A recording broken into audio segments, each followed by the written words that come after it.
Hi guys, welcome to How to Maximize. In this video, I will show you how to verify a Remitly account. Open up the Remitly app. Go into My Remitly from the bottom right corner. Click on Increase Limits option. From here, you can select different tier. Tier 1 has mentioned the limits of your spend in 24 hours, 30 days, and 180 days.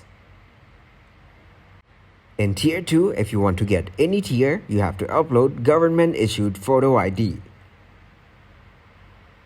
your full SSN or ITIN. Your Tier 1 information is not already approved. In Tier 3, see the information needed for what you want.